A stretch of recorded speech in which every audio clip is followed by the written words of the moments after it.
დატვირთული დღე იყო ამბებით, ხო? და შეიძლება ემოციური რაღაცა ფონი იმდენად ისე სწრაფად იცვლება, რომ ყოველი დღის ბოლოს ანგარიში შეიძლება დაწერო, ვინ უკეთ გრძნობს თავს, რომელი მხარე, რეჟიმის მხარე თუ მისი ოპონენტების მხარე.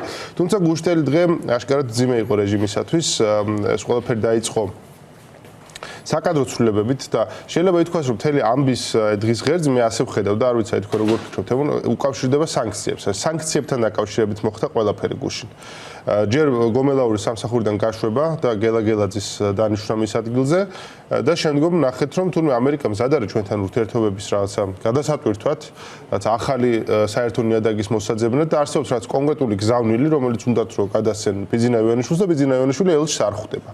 ეს გრძელდება, ანუ კიდევ ვიცით, რომ ეს გზავნილი ელჩისგან მას არ მოусმენია, გასაგებია რომ ამერიკელებს უნდათ რომ პირადად ელაპარაკონ მას, ვისაც ძალაუფლება აქვს და არა მის ისეთ შემცვლელებს, რომლებიც ნებისმიერ წუთში შეიძლება ისე შეიცვალონ და თქვა რომ ეს არ წარმომადგენდა, როგორც არაფერი, ასეთ ბევრი გვინახავს, ხო? საერთოდ რა მოვლენასთან გვაქვს საქმე, როცა ვსაუბრობთ არ შეხვედრაზე? დილამშვიდობის მივესალმები მაყურებელს. ჩვენ მართლაც უნიკალურ სიტუაციაში აღმოჩნდით. ანუ ერთის მხრივ ჩვენ გვაქვს ამერიკის შეერთებული შტატების ცდილობა რომ დაალაგდეს ასე ვთქვათ ურთიერთობა ოღონდ იმ პირობებით, რომელიც ჩვენ ვიცით, რომ ქართული ოცნებისთვის მისაღები არ არის და მეორე მხრივ ჩვენ ვხედავთ ბიძინა ივანიშვილის მიერ მხოლოდ საკუთარი პირადი ინტერესის წინ წამოწევას ქვეყნის ინტერესის საზიანოდ. რადგანაც ის აცხადებს, რომ პირადი შანტაჟია ეს და შესაბამისად აქედან გამომდინარე ის არ შეხვდება ელჩს, სანამ ეს პირადი შანტაჟის საკითხი არ მოიხსნება და ყველაზე რა ვიცი უცნაური მაგწერილში ის იყო, რომ მიმართეთ პრემიერ-მინისტრს ანრიეტ კობახიძეს, რომელსაც რამდენიმეჯერ მიმართა უკვე ამერიკის შეერთებულმა შტატებმა სხვადასხვა მეთოდებით, მათ შორის უშუალოდ მასთან საუბრით და არაფერი, ასე ვთქვათ, იმ საკითხებთან დაკავშირებით მათ არ რეჟიმის საგარეო მინისტრს ხო შეხვდა ელჩი ხო და გზავნილები გადასცა, ანუ კი, გადასცა, გარდა ამისა შეხვდა მართალია ქართული ოცნება არ ცნობდა ასეთ დაამდეობას სახელმწიფო მდივნის თანაშემწის მოადგილეს, მაგრამ ახლა ხო დიდი ამბით გვამცნეს, რომ გარღვევა მოხდა, რომ შეხვდა მას ბატონი დავითაშვილი. ასე რომ ფაქტია, რომ დღეს ჩვენ რასაც ვხედავთ, არის პრაქტიკულად მხოლოდ და მხოლოდ საკუთარი ინტერესების დაცვა და ქვეყნის ინტერესებზე მთლიანად უარის თქმა. რადგანაც პირობები ნათელია რაც არის, ხო? წაიღოს უნდა მთელი ეს კანონშემოქმედებითი საქმიანობა, რომელიც გაჩაღებული ჰქონდათ ბოლო 1 წლის განმავლობაში, გაუქმოს ყველა ეს რეპრესიული კანონი, გამოუშვას პოლიტპატიმრები, მოახდინოს დემოკრატიული რეფორმები, ჩაატაროს ნორმალური არჩევნები და განმუხტოს პოლიტიკური კრიზისი რა. რაც რეალურად ესე იგი ახლა დღეს არსებულ სიტუაციას მართლაც განმუხტავს, ანუ ნორმალურ ვითარებაში რო ჩაატარო არჩევნები, გასაგებია რომ ქართული ოცნება ხელისუფლებაში ვერ იქნება და ისიც საკითხავია კიდე საერთოდ როგორი რა იქნება იმ არჩევნების შემდეგ, მაგრამ ნუ ამაზე რასაკურველია ივანიშვილი არ მიდის, იმიტომ რომ რეალურად ახლა ჩვენ რუსულ რეჟიმთან გვაქვს საქმე. იყო ერთი საკითხი, ეგრეთ წოდებული მისაოც ბარათი ყაველაშვილს, ხო? რომელიც თავიდანვე ეტყობოდა, რომ ეს იყო ძალიან შაბლონური ტექსტი, რომელიც კალენდარულად იგზავნება დამოუკიდებლობის დღის მისაოცად ალბათ ყველა ქვეყანაში, თუმცა ქართული ოცნების თითქმის ყველა ნაწილმა იზეიმა, ზარზეიმით ეს მიიღეს როგორც უმაღლესი ჯილდო, როგორც რომ აი გვაღიარეს, ხო? და ამასთან ამას მოყვა შემდგომ ეს გზავნილი. აი ეს განსხვავება რითი შეიძლება ახსნათ, აი თქვენ როგორ ხედავთ ამას? ხო, ნუ რეალურად ჩვენ მქონდა მანამდე გზავნილი სახელმწიფო დეპარტამენტის მხრიდან, რომელიც ქართველი ხალხისადმი იყო განკუთვნილი, შემდგომ იყო ეს ეგრეთ წოდებული მისალოცი წერილი, რომლის ორიგინალი ჩვენ არ გვინახავს ინგლისურ ენაზე. ხო, არც ყაველაშვილს გამოუქვეყნებია და არც საელჩოს. ხო, საელჩო საერთოდ დუმს ამ საკითხთან დაკავშირებით და შემდეგ საელჩოს ეს განცხადება, რომელიც პრინციპში უნდა ვთქვათ, რომ ქრონოლოგიურად უსწრებდა წინ როგორც ჩანს თელ ამ მოვლენებს და განსხვავებები ცალსახა აქ ახლა ვხედავთ, რომ მართალია საელჩოს განცხადება ასახავს მოვლენებს, რომლებიც უსწრებს წინ რამდენიმე დღით 26 მაისის მისალოც წერილებს, მაგრამ სამაგიეროდ მასში უკვე 26 მაისის შემდგომ ქართული ოცნებაა დასახელებული, ქართულ ოცნებასთან ურთიერთობების დალაგებაა დაწერილი და არა საქართველოს ხელისუფლებასთან. ერთადერთი სიტყვა, რომელთაც არის მოხსენებული მთავრობა, ნუ ახლა მთავრობა ნამდვილად ნეიტრალური სიტყვაა ახლა ამ შემთხვევაში. და შესაბამისად აქედან გამომდინარე, აქაც კონტექსტუალურად შეგვიძლია ნახოთ ამერიკის შეერთებული შტატების დამოკიდებულება რეალურად ვითარებისადმი. ჩვენ ნახეთ მარკო რუბიოს გზავნილი დამოუკიდებლობის დღეს, რომელიც ნათელ მესიჯს შეიცავდა, ხომ? რომ ხაზგასმული იყო დემოკრატიის მნიშვნელობა და ეს ძალიან იტკინა ხელისუფლებამ. თქვას, რომ ეს რა საჭირო იყო ამაზე ლაპარაკი დამოუკიდებლობის დღესო, ხო? კობახიძემ ასეც კი განასხვავა პირველ არხზე იყო სტუმრად, რომ როგორ გავიგოთო, რას გვეუბნებიანო ერთი მხრივ აი სახელმწიფო დეპარტამენტის განცხადება იყო და მეორე მხრივ ყაველაშვილის მისაოცი ბარათიო. აი მარკო რუბიოს გზავნილზეც ვთქვი, ხო ნახეთ თუ ლაპარაკობთ იმაზე რომ აი თქვა სახელმწიფო დეპარტამენტიდან ერთი პოლიტიკა არის ხედვა და თეთრი სახლი და თეთრ სახლშიც მარკო რუბიოა უსაფრთხოების მრჩეველი. ანუ მარკო რუბიო ორივე თანამდებობაზე. და აი ამ ნაწილს ოცნების აი ამ მიდგომას რაღაცა უნდათ რომ განასხვაონ ეს ორი რაღაცა როგორ შეიძლება უწოდოთ. ნუ ეს ელემენტარულად არის ახლა ასე ვთქვათ ქართული ოცნება დღეს მუშაობს საკუთარ ელექტორატზე, რომელთანაც აქვს გარკვეული და საკმაოდ სერიოზული პრობლემები იმის გამო, რომ მთელი წინასაარჩევნო დაპირება რეალურად შიგნით რაც მიდიოდა იყო, რომ ჩვენ დავლაგდებით ტრამპთან. გვახსოვს ხო 20 იანვარი, 20 იანვრის შემდეგ 20 იანვრამდე გავძლოთ, ნუ ეს 20 იანვარი გავიდა, დალაგება არ იქნა, უფრო მეტიც ვხედავთ, რომ თანდათანობით ჩანს, რომ მთელი პოლიტიკა, რომელიც შემუშავებული იყო ეგრეთ წოდებული გარდამავალ პერიოდში ამერიკის შეერთებულ შტატებში და გვახსოვს, რომ სანქციების ნაწილი იმ პერიოდში იქნა შემოღებული ქართული ოცნების წარმომადგენლების მიმართ, ყოფილა ერთმანეთთან შეთანხმებული და რუბიომ პირდაპირ განაცხადა, რომ ჩვენ შეთანხმებულად მოქმედებდით ამ შემთხვევაში. სახელმწიფო დეპარტამენტი ამ სიტუაციაში ნამდვილად განსაზღვრავს ამერიკის შეერთებული შტატების მიდგომებს. ეს არ არის ის საკითხი, რომელიც უშუალოდ ტრამპის დონეზე წყდება, პირდაპირ ვიტყვი. და ვთქვათ, ტრამპი თუ ძალიან აქტიურად ერევა უკრაინის საკითხში, ვთქვათ, ირანის საკითხში, ახლა საქართველოს მისთვის ესეთი პრინციპული არ არის და მთლიანად გადაბარებულია სახელმწიფო დეპარტამენტისათვის. ჯერჯერობით რაც ხდება, ამის მიხედვით ჩანს რა. აი ივანიშვილი გვთავაზობს ესეთ შეპირისპირებას, რომ არის ტრამპი და არის მის გარშემო, ვთქვათ, ეს deep state-ი, მარკო რუბიოს სახით, რომელიც თურმე ამას ერჩის ივანიშვილს და აი ტრამპი უცებ მიუჯდა რაღაც მომენტში ამ თავის კომპიუტერს თუ რაც ქნა და გამოუგზავნა ყაველაშვილს მისაოცი და მე გადაფარა უცებ ისევ საელჩო. ასეთ პრიმიტიულ პროვინციალურ შეთქმულების თეორიებს რაღაცა თავაზობს თავის სამომრჩეველს. ამის უკან თუ შეიძლება რა რამდენად აბსურდული ამაზეც რო ვილაპარაკო თავისთავად. მარკო რუბიო სამ თანამდებობაზე ყავს დანიშნული ტრამპს. და კიდევ ორი შეთავსებით აქვს ასე. ყველაფრის მდივანია ამ წუთას. ნუ რეალურად ახლა ეს სრული სისულელეა, მოდით ვთქვათ, მაგრამ პრობლემა ის არის, რომ სამწუხაროდ საქართველოში არსებობს გარკვეული ტიპი ადამიანების, რომლებიც ყველაფერს იჯერებენ, რასაც ხელისუფლება ეუბნება. არ ვიცით მათი ზუსტი რაოდენობა რამდენია, თლად ისეთ საგანგაშო ვითარება ალბათ არ აგვაქვს, როგორც შეიძლება წარმოვიდგინოთ, მაგრამ დაახლოებით ქართული ოცნების ამორჩეველთა ნახევარი ამაზეა რეალურად. ოღონდ რეალური ამორჩეველს ვამბობ, ახლა გაყალბებულ რიცხვებზე არ მაქვს საუბარი. და ეს არის მთლიანად ახლა მიმართული იმაზე, რომ აი ეს ხაზი იქნა შენარჩუნებული, რომ არსებობს რაღაცა deep state-ი ამერიკის შეერთებულ შტატებში, ნუ ახლა ტრამპიც უწყობს ხელს გარკვეულწილად იმით, რომ ასახელებს ხოლმე ამ deep state-ს, მაგრამ ჩვენ ვიცით, რომ ტრამპის სხვა რამეს გულისხმობს რეალურად აქ და რასაც გულისხმობს ჩვენი რუსული რეჟიმი, ეგ კიდევ სხვა ამბავია.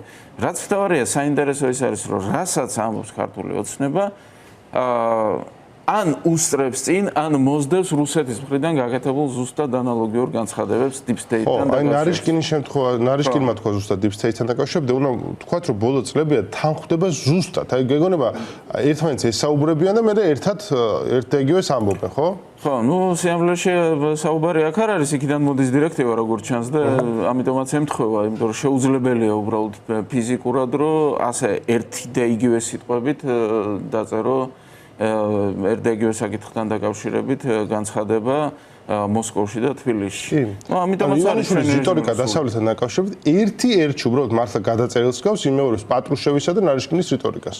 ასეა. ეს უკვე ბოლო 2-3 წელია ასე მთლიანი თანხმედრა მოხდა. ხო ხანდახან მგონია რომ შეიძლება ძალიან ნაიურად ჩამცვალოს ვიღაცამ და ვიღაც აბოლებს ამ კაცს მართლა იქიდან და ეუბნება რომ ეს ასე არის, აი მის ფულთან დაკავშირებით თუ ამ კუთხიდან შევხედავთ ახლა მართლა შეიძლება ძალიან ნაიური ხედვა იყოს პროცესისა, მაგრამ ფაქტია რომ მასე აი მთლიანად ამ სამყაროში ცხოვრობს. აი მე იგივე პატრუშევთან დაკავშირებით სულ მქონდა გასტა რომ ანუ ეს არის კაცი რომელიც ხელმძღვანელობდა კგბ-ს, ხო? ამდენი წლის განმავლობაში ჰქონდა ინფორმაციაზე, რამხელა ინფორმაციაზე წვდომა და მისი ინტერვიუები და მისი სოფლაქმა რომ მოგესმინა, ეს იყო ჩვეულებრივად ასავალ-დასავალის დონე. ადამიანი იგონებს თვითონ რაღაცას, ანუ აქ პასუხი ისიც არის შეიძლება რომ მართლა არ აქვს მნიშვნელობა რა თანამდებობაზე ხარ და რა ტიპის ინფორმაციაზე გაქვს წვდომა. თუ გჭირდება რომ რაღაც დაინახო, იმას აუცილებლად ისე დაინახავ რა. ეს ივანიშვილის შემთხვევაში ასე არის ამ შემთხვევაში. ივანიშვილი მთელი თავის ცხოვრებით ამტკიცებს, რომ მისთვის თავი პირადი ინტერესია და სახელმწიფო ინტერესი მისთვის არ არსებობს, ვიმეორებ კიდევ ერთხელ. ხო და რაც შეეხება მსოფლმხედველობას, აქ უკვე საუბარი ზედმეტია ისეთი შეთქმულების თეორიები, რომელსაც ჩვენ ვისმენთ უკანასკნელ ხანებში ჯერ გლობალური ომის პარტია, ქართული წვლილი მსოფლიო შეთქმულებათა თეორიებში, რომელიც რა იყო და რას წარმოადგენს დღემდე რო არ ვიცით და ვერავინ რო ვერ გაიგო რა იყო. შემდგომ ახლა უკვე deep state, რომელიც ვიცით რას წარმოადგენდა, ამ საიდან წარმოვიდა ტერმინი, ვიცით ასევე რა მნიშვნელობას აქვსოს ამაში, ვთქვათ, ამერიკის შეერთებული შტატების ეგრეთ წოდებული მაგაბრთა, მაგრამ აქ ჩვენთან ეს deep state და გლობალური პარტია როგორღაც ერთმანეთში გაერთიანდა და ყველა მათგანი ერთ მიზანს ისახავს. ცხოვრებისეული ერთი მიზანი აქვს ამ deep state და გლობალური ომის პარტიას, რომ როგორმე ქართული ოცნება დაამარცხოს და ვერ ახერხებს ამას და. ამის გამო გააკოტრეს მე მართლა ვიცნობ ადამიანებს, რომელსაც აი ჩვენთან მალავენ, მაგრამ აი ვიცი რომ შეერათ, რომ შვეიცარიაში ის ბანკი მართლა deep state-მა გააკოტრა, იქ რომ ივანიშვილი გაეკოტრებინა. ხო, და არა არა ის რომ ის ბანკი თავის გაკოტრდა. და არა ის რომ იმ ბანკის პოლიტიკა ისეთი იყო, რომ რაც ასე ვთქვათ, გავიგეთ თუნდაც ივანიშვილის პროცესიდან იმ ბანკის წინააღმდეგ აქედან გამომდინარე უკვე ეჭვიც არ უნდა გაგიჩნდეს, რატო გაკოტრდა ის ბანკი, იმიტომ რომ ასე როდესაც აკეთებდნენ ინვესტიციებს. ამ ბანკს პრობლემები დაიწყო იქამდე, სანამ ივანიშვილი პოლიტიკაში გამოჩნდებოდა საერთოდ, ანუ უფრო გრძელვადიან და მიუხედავად თავისა, მაინც ივანიშვილი ყველას თავაზობს ამ ვერსიას, რომ ბანკი არ დაუშვა შეცდომა და არასდროს კი არ აირჩია ბანკი, სადაც ფულს ჩადებდა. არა, ამერიკელები მივიდნენ და ის ბანკი გააკოტრეს, რომ თვითონ აი ამ ცხოვრებისეული მიზანი იყო გლობალური ომის პარტიის ეგრეთ. ოღონდ ამავე გლობალური ომის პარტიამ სინგაპურში სასამართლო რომ მოუგო ამბავს, იმაზე ვერ მოახდინა ზეგავლენა. ხო, აი საოცრება არის პირდაპირ ეს მიმართულება. უბრალოდ ეს ძალიან ჩიხურ მდგომარეობაში გვაქცევს ჩვენ საზოგადოებას. ძალიან ჩიხურ მდგომარეობაში. ხა კარგი, რაუდედა არ ნახულობს ელს, რომ მოისმინოს რა არის ტრამპის გზავნილი. მარკო რუბიოს გზავნილიაო თან ეგ წერილს სიტყვაში ტრამპის არ არისო, მაგრამ აი ეს თამაში, ეს კუკუდამალობანი როდემდე უნდა გაგრძელდეს, ან ჩვენმა საზოგადოებამ რა უნდა ქნას ასეთ მდგომარეობაში. დრო გადის და დრო ამ შემთხვევაში ძალიან ძვირფასია, ხო? დრო ძალიან მნიშვნელოვანია. ახლა ჩვენ ხედავთ, რომ გლობალური პროცესები ისე მიდის, ჩვენ შეგვეძლოთ ძალიან დიდი სარგებლის ნახვა უკვე ამ მდგომარეობიდან. ჩვენ შეგვეძლო ახლა ქონოდა ძალიან დიდი ფინანსური მოგება ევროკავშირთან ურთიერთობების, რასაც მოლდოვა ხედავს ახლა, ხო? და როდესაც მოლდოვას უყოფენ მილიარდობით ევროს იმ საჩუქრად ფაქტობრივად იმისაც, რომ გატარდეს ეკონომიკური ცვლილებები ქვეყანაში. ჩვენც ხო ამ პროცესში ვიქნებოდით ახლა ელემენტარულად, რომ ეს რუსული რეჟიმი არ ყოლოდა ხელისუფლებაში. ფაქტობრივად დღესდღეობით რასაც ვხედავთ არის ის, რომ ქართული ოცნება მხოლოდ გადაგორების რეჟიმში მუშაობს, რომ აი ეს პრობლემა ახლა გადავაგოროთ, ეს გადავავადოთ, ის გადავაგოროთ, ეს გადავავადოთ და იქნება, ასე ვთქვათ, სადღაც დალაგდეს. გულის სიღრმეში აშკარად ხომ ნათელია, რომ რუსეთს გულშემატკივრობენ და არა უკრაინას ომში. ამასაც ვხედავთ. ეს მათ პრაქტიკულად არც დაუმალავთ ომის დასაწყისიდან, დაიღუპა უკრაინა და ასე შემდეგ და აი დააქცია უკრაინა ზელენსკიმ და მთელი ეს საუბრები თითქოს უკრაინაზე იყო დამოკიდებული, ომის დაწყება არ დაწყება ამ შემთხვევაში. უკრაინა შეეძლო ომი აერდებინა მხოლოდ ერთ შემთხვევაში თუ კაპიტულაციას გამოაცხადებენ. მერე ესე იგი ჩვენ გადავარჩინეთ მეორე ფრონტისგან, ნუ ესეც ხო ახალი ის იყო კიდევ ერთი შეთქმულების თეორია, ვინ გახსნიდა საქართველოში მეორე ფრონტს, ვინ მოითხოვდა საქართველოსთან მეორე ფრონტის გახსნას და ვის რაში სჭირდებოდა მეორე ფრონტი, რომელიც ერთვეს ვერ გაძლევდა, ხო? კი არა, ალბათ ერთ კვირასაც ვერ გაძლევდა. ამისთან სისულელე ხო არავის არ მოვიდოდა თავში აზრად. სიამოვნებაში ჩვენ რუსეთის აგრესიისგან გვიხსნა ისევ და ისევ უკრაინა. სწორედ უკრაინის თავგანწირულმა ბრძოლამ გადაარჩინა საქართველო იმისაგან, რომ რუსეთი ისევ შემოჭრილიყო აქ. და პუტინი ხო არც მალავს, რომ მას საბჭოთა კავშირის აღდგენა უნდა და ვხედავთ ახლა იგივე მოთხოვნები, რომელიც მან წამოაყენა, რომ ნატოში არ გაწევრიანდეს, ესე იგი უკრაინა, მოლდოვა, საქართველო და კიდევ მთელი რიგი საბჭოთა რესპუბლიკები. ანუ დასახელებითაც კი არ დაასახელა ეს რესპუბლიკები ამ შემთხვევაში. კი, ნამდვილად. ხო და ხედავთ ხო, რომ ესე იგი მისი მოთხოვნები არის ის, რომ ეს არის ჩემი გავლენის სფერო, მე უნდა ვიყო აქ და შენ თუ რეალურად მოკავშირე არ აკავს და დღეს რასაც ხედავთ, საქართველოს ფაქტობრივად მოკავშირეების გარეშეა დარჩენილი. ანუ რუსეთის წინაშე შეგვატოვა ქართულმა ოცნებამ და ეს იყო რუსეთის მიზანი და რუსეთის ამოცანა და ამიტომაც არის ეს რეჟიმი რუსული, გარდა იმისა, რომ რუსულ მეთოდებს იყენებს ქვეყნის მართვაში ახლა. მოდით ახლა ამერიკის პოლიტიკაზე როცა ვლაპარაკობთ, შიდა პოლიტიკაზე რო ვლაპარაკობთ ამერიკის, რას სულის ეს ბოლო პერიოდში რა შეიცვალა შიგნით. აი მაგალითად გუშინ ნახულობდი ინტერვიუს, სადაც ილონ მასკი საუბრობდა, როგორ უკმაყოფილოა ის ტრამპის ადმინისტრაციით, ამ დიდი და ლამაზი ბილით, რომელიც ბიუჯეტს შეეხებოდა და გადასახადებს და მან პრაქტიკულად პირდაპირ თქვა, რომ მთელი მის საქმიანობა, რაც მან გააკეთა, უკვე ჩაირეცხა, იმიტომ რომ არავინ არ არის გათვალისწინებული, მაინც დეფიციტური არის ეს ბიუჯეტიო, ხო? ეს ახლა ცენტრალური საკითხი იყო, მათ შორის წინა საარჩევნოდაც რა ატმოსფეროა ამ თვითონ ტრამპის ადმინისტრაციაში და როგორ შეიცვალა გავლენიანი ხალხის დისპოზიცია. ხო, ნუ ჩვენ ვხედავთ ახლა მასკთან მიმართებაში აბსოლუტურად თავიდანვე ნათელი იყო, რომ ტრამპი და მასკი რომლებსაც ძალიან იდენტური მსოფლმხედველობა გააჩნიათ და იდენტური ეგოები გააჩნიათ, დიდხანს ვერ გაძლებდნენ. თავიდანვე, როდესაც ესე იგი დაიწყო ეს ისტორია, მაშინაც ვთქვი, რომ ივნისამდე ალბათ ვერ გაძლევს მეთქი, ანუ 100 დღე ავიღე და 100 დღე შესაბამისად მართლაც ისე გამოვიდა 100 დღე ვერ გაძლო მასკმა. იმიტომ რომ ეგ იყო აბსოლუტურად ლოგიკური. ახლა მასკი აცხადებს, რომ ბიუჯეტი კიდევ უფრო დეფიციტურია, ვიდრე იყო აქამდე. და შესაბამისად ახლა ჩვენ არ ვიცით, ახლა მართალი გითხრათ, რეალური ეფექტი მასკმა რა გააკეთა იქ ხარჯების შემცირების კუთხით.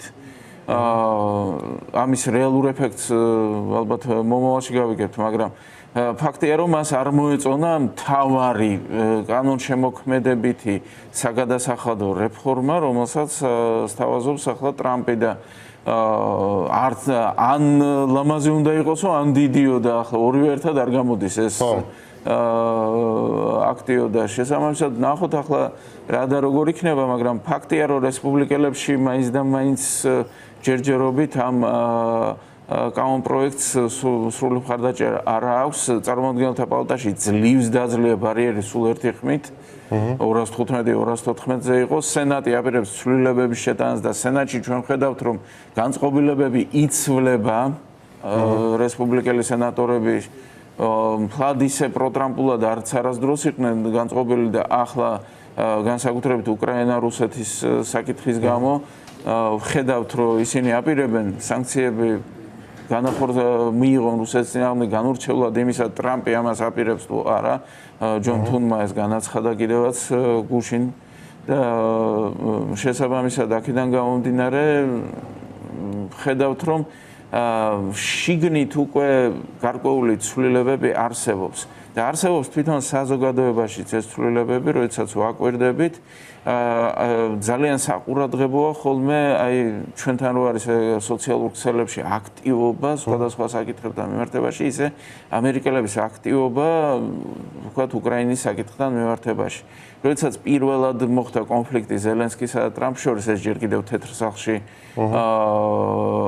მოხდა შელაპარაკებამდე, უმრავლესობა მხარი დაუჭირა ზელენსკის დიდმა უმრავლესობამ, ტრამპმა იმიტომაც დაიხია უკან და ზელენსკი მიიღო. მე უნდა ვთქვათ, რომ შელაპარაკებასთან მიმართებაში არ იყო უკვე, ანუ იქ მოსახლეობის უმრავლესობამ ტრამპის მხარე დაიჭირა. კი. მაგრამ დღეს ჩვენ ვხედავთ, რომ ნებისმიერ საკითხზე, როდესაც აი ასეთ საკითხთან დაკავშირებით კომენტარი კეთდება, აი 10-1-თან არის სხვაობა პროუკრაინული კომენტატორების სოციალურ ქსელებში და პრორუსი კომენტატორების. ანუ ტრამპის პოზიციას უკვე ძალიან ცოტა იზიარებს. მოხდა ის, რაც პრინციპში პროგნოზირებადი იყო, რაც დრო გავა, ყველა დარწმუნდება, რომ შეუძლებელი იყო რუსეთის შეჩერება, რომ შეუძლებელია რუსეთი. ტრამპის რიტორიკაზეც იმოქმედა, ხო, ამ ყველაფერმა. ფაქტია, რომ ტრამპი დღეს პუტინზე ბევრად უფრო მკაცრად საუბრობს, ვიდრე ოდესმე მას უსაუბრებს. ზუსტად იმის გამოხატულება არის ეს. ზუსტად ის საზოგადოებრივ განწყობას აქცევს ყურადღებას. ის ხედავს, რომ საზოგადოებაში განწყობა შეიცვალა და ეს მოსალოდნელი იყო, როგორც ვთქვი, რადგანაც შეუძლებელი იყო უბრალოდ რუსეთთან ამ საკითხის მოგვარება, შეუძლებელი იყო რუსეთი დათანხმებოდა საზავო პირობებს და აქედან გამომდინარე, როდესაც ეს ხალხი წმუნდება ამერიკაში, მართლა იმ ამერიკელ ამორჩეულს გონია, რომ რასაც ამბობს, ხო, მისი პრეზიდენტი შეიძლება გაკეთდეს და თუ ვერ კეთდება და ხედავს, რომ რატომ ვერ კეთდება, ის უკვე იმას პირდაპირ იტყვის, ანუ ის ჯვარი არა აქვს დაწერილი ამორჩეულის უმრავლესობას, გინდა თუ არა თავის კანდიდატზე, ხო? და შესაბამისად, აი საზოგადოებრივი განწყობები, ამიტომ არის იქ მნიშვნელოვანი და ამიტომ არის, რომ ხელისუფლება აქცევს ყურადღებას.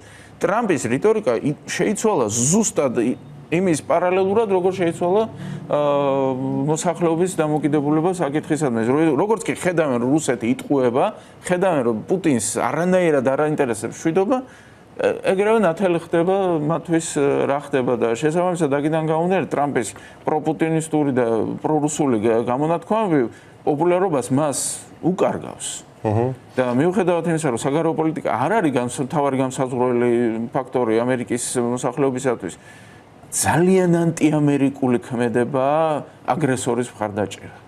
და მით უმეტეს რუსეთის მხარდაჭერა, ხო? აქ ხა რუსეთი არის ის რომ რა არის პუტინი, ყველამ ძალიან კარგად იცის ამერიკაში და ესმით ადამიანებს და მათ შორის ამ გაგებით პუტინის მხარდაჭერა ალბათ არის ყველაზე მძიმე ნაწილი, რაც თვითონ შეიძლება რო ქცეოდა ტრამპს. რუსეთი რომ მართალი ყოფილიყო, მაშინ არ იქნებოდა ასეთ, არა, აგრესორის მხარდაჭერა ეს ძალიან არა. მართალი რუსეთი ახლა ცოტა ისეთ სანახავია, მსგავსი რამ ალბათ, ნუ არ ვიცი ახლა მეორე მსოფლიო ომის დროს ამერიკის მოსახლეობისთვის რუსეთი იდგა სამართლიანობის მხარეს. კი.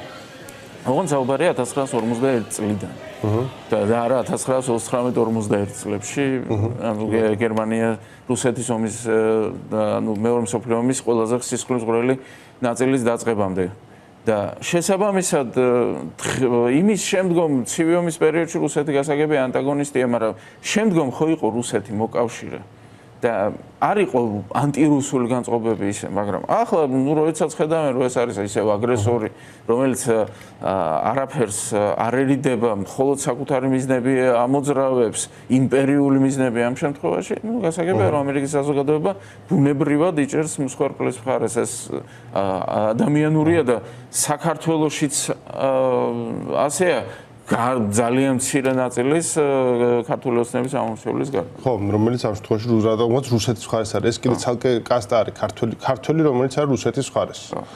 და არიან აი გადავდივარ ხოლმე მათ პროფილებზე და არიან რა თქმა უნდა ქართული ოცნების ამორჩეულები, რა თქმა უნდა მე მიყვარს ჩემი პატრიარქის წარწერებით, რა თქმა უნდა პატრიოტები და მორწმუნეები ვითო, მაგრამ არიან პუტინის მხარეს. აი რაღაცა უცნაური ჯგუფი შეიქმნა ამ ხრივ საქართველოში. მოდი საქართველოს საკითხებსაც რო დაუბრუნდეთ, ახლა ჩვენ წინ დაძაბული და დატვირთული თვეები გველოდება, იმიტომ რომ ჩამოკიდებული არის თვითმმართველობის არჩევნების საკითხი. აი გახარია თქვა რომ აპირებს ამ არჩევნებში მონაწილეობას. ახლა ლელოს პოზიციასთან დაკავშირებით მე რასაც უყურებთ, რასაც ვისმენ, მათ არ აქვთ აშკარად გადაწყვეტილი, მაგრამ ამასთან ერთად ისინი სერიოზულად მსჯელობენ ამ საკითხზე, ხო? თქვენ შემთხვევაში ეს გადაწყვეტილია, ნაციონალური მოძრაობის შემთხვევაში გადაწყვეტილია. აი მათ შორის რას შეცვლის ის რომ ვიღაც გავიდეს და ვიღაც არ გავიდეს. მათ შორის ეს იქნება თუ არა წითელი ხაზი ოპოზიციურ პარტიებს შორის. როგორ ფიქრობ ამ? აი როგორ უნდა წარიმართოს ეს ნაწილი? ხო, რეალურად ახლა უნდა ვთქვათ, რომ მიუხედავად იმისა, რომ ჩვენ ძალიან დიდი ხანია დავაფიქსირეთ ეს პოზიცია, რომ თვითმმართველობის არჩევნებში შესვლა არ შეიძლება, პარტიების ნაწილი ნამდვილად ბჭობს ამ საკითხთან დაკავშირებით. ახლა ეს მათი სტრატეგია ერთი შეხედვით, მაგრამ ძალიან დიდი ბოდიში ახლა ქართული ოცნების შემოგდებული თემა ეს უკვე ვერანაირად ვერ არის, ხო? ანუ ვთქვათ, თუ მაინც და მაინც იძახდნენ, რომ 7 თვით ადრე ეს ქართული ოცნების შემოგდებული თემა, ახლა უკვე 4 თვეა დარჩენილი და ახლა აქ უკვე ჩამოყალიბებული უნდა იყო ადამიანი. რეალურად ხომ ხედავთ, რომ არანაირი არჩევნები ამ ქვეყანაში რეალურად არ ჩატარდება, სანამ ქართული ოცნებაა ხელისუფლებაში. ჩვენ სისტემური ცვლილება უნდა მოვახდინოთ და იმას ვეუბნება, ვთქვათ, ევროკავშირის მიერ მიღებული გადაწყვეტილებები, ევროპარლამენტი იქნება ეს თუ ევროპული საბჭო თუ აი ყველგან არის აღნიშნული, რომ უნდა გატარდეს, ესე იგი, ანუ არჩევნები უნდა ჩატარდეს სამართლიანი და არა ისეთი, როგორც ჩატარდა ამ შემთხვევაში. მოთხოვნილია ახალი საპარლამენტო არჩევნები ადგილობრივ არჩევნებამდე. ეს ანუ ევროკავშირიც ამას გვეუბნება, რომ ადგილობრივი არჩევნები არავითარი აზრი ადგილობრივ არჩევნებში მონაწილეობას არ აქვს. ახლა შესაბამისად გამომდინარე, ახლა თვითონ გადაწყვიტონ, მაგრამ მე ეჭვი მაქვს, რომ ამორჩევლის დამოკიდებულება ვისაც ხვდები აშკარად ცალსახად უარყოფითია ოპოზიციური არც არის რეალურად პროდესალური პარტიების მომხრე ამორჩევლების აზრი არჩევნებში მონაწილეობაზე, ადგილობრივ არჩევნებში მონაწილეობაზე არის უკიდურესად უარყოფითი. ვერაფერსაც მე უბრალოდ მართლა ვერ ხვდები, აი მე თვითონ მიჭირს წარმოდგენა მოტივაცია როგორ უნდა გაუჩინო ადამიანს რომ არჩევნებზე წავიდეს ამ პირობებში, რომ ოცნება ატარებს არჩევნებს, ხო? და ამ და კითხვა ხო რა არის თემა, აი იქიდან ხვდენ ხშირ და აი რომ გადიხართ ბოიკოტში და მე რა ხდება? და თქვენ რო გადიხართ არჩევნებზე, მაგაზე რა ხდება მე? ხო, არაფერი წააგებენ არჩევნებს, კატასტროფული შედეგი. ბოიკოტი გასაგებია რაც არის, რთული, ძიმე თვინსობრივად სხვა ეტაპი აქვს პოლიტიკურ, მაგრამ რო შევხედოთ, ეს შეიძლება დავარქვათ, რომ რეალობისთვის თვალების შეხედვა არის, რაც არის რეალობა, ისე იქცევ. და შენ რო გადიხარ არჩევნებში, იქიდან რა? ხო. არა, იქიდან პირდაპირ ვიტყვი, რეჟიმის ლეგიტიმაცია, მეტი არაფერი. ანუ შენ არჩევნებში რა გადიხარ და ცნობ კალანდარიშვილის და ჯავახიშვილის მიერ ჩატარებულ არჩევნებს, წინა არჩევნებს, ანუ ამ არჩევნებში გადიხარ ისევ მათი ეგიდით, ამით შენ ცნობ საპარლამენტო არჩევნების შედეგებსაც. და შესაბამისად ახლა ჩვენ ყველამ ვიცით თუ რა დონეზე გაყალბდა ეს არჩევნები და რომ ქართულ ოცნებას ნამდვილად არ მოუგია ეს და დღეს წესით უნდა იყოს პროდესალური პარტიები ხელისუფლებაში.